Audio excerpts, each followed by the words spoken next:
Ostajamo pri raziskovalnem novinarstvu. Beno, naš novi korespondent in ponosni lastnik enega rdečega metuljčka, je za nas pripravil prispevek o varni vožnji. Beno, a ti lahko rečem Benjamin? Ne.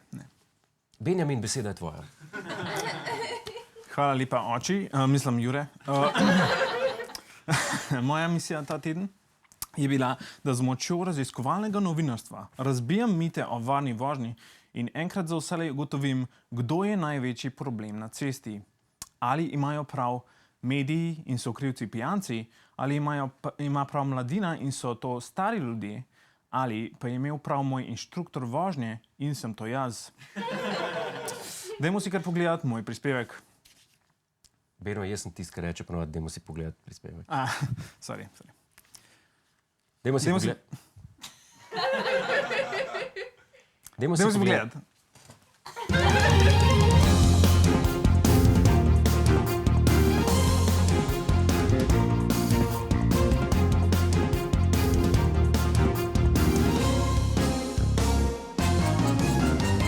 Faktor Beno. Varna vožnja. Kaj to sploh pomeni? Vsi vemo, na primer, da medtem ko se vozimo, ne smemo pisati sporočila na telefonu, ne vemo pa, če isto velja za pisanje pisem na armaturni plošči, pisanje e-mailov na laptopu in snemanje novinarskih prispevkov na videokameri. Z namenom, da razbijamo mite o varni vožnji, smo obiskali podjetje Nervtek in strokovnjakom za varno vožnjo zastavili par vprašanj.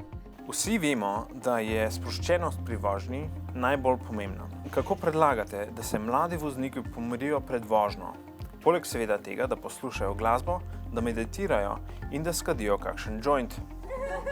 Ne, glih, to ni najboljša odločitev.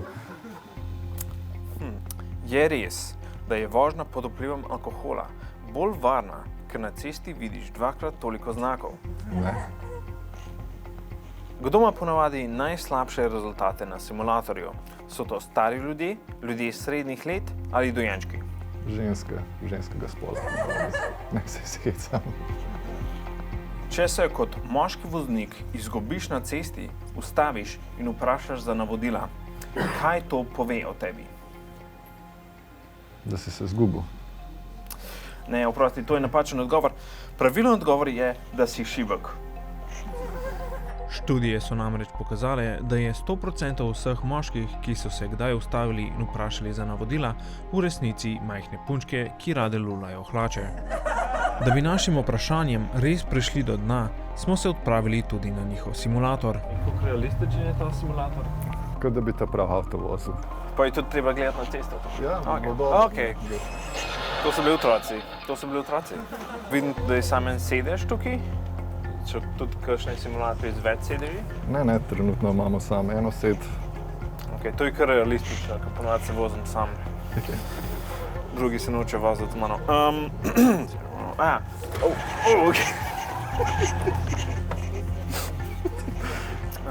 Kje pa je držal za pir?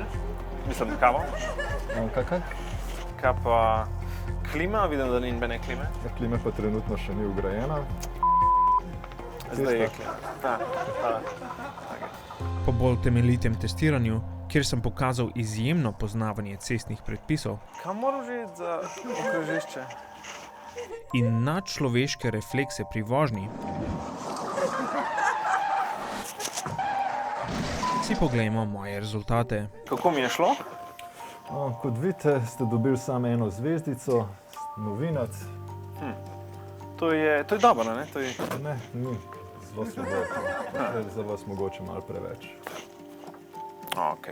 Ker iz rezultatov nismo mogli dobiti definitivnega odgovora, smo mogli našo raziskavo zaključiti kar tukaj. Varna vožnja, resničnost ali mit, ustvarjen za vzpodbujanje strpnosti v prometu in varovanje življenja divjadi. Morda oboje? Morda nič od tega. Vse, kar smo lahko prepričani, je, da na cesti vsekakor velja pravilo strpnosti in koncentracije, brez alkohola in telefonov. In da če se kot moški ustaviš in vprašaš za navodila, da si šibek.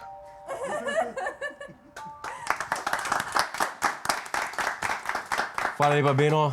Veš ti služben avto, ki smo ti ga obljubili? Aha, ja, on ta bel z velikim napisom, pa tvoja Kaj slika. praviš na bicikl? Skiro. Ali pa kotalke. Hej, preden greš, klikni tukaj in se naroči na naš YouTube kanal, imamo pa tudi TikTok, Instagram in Facebook, tako da le urno.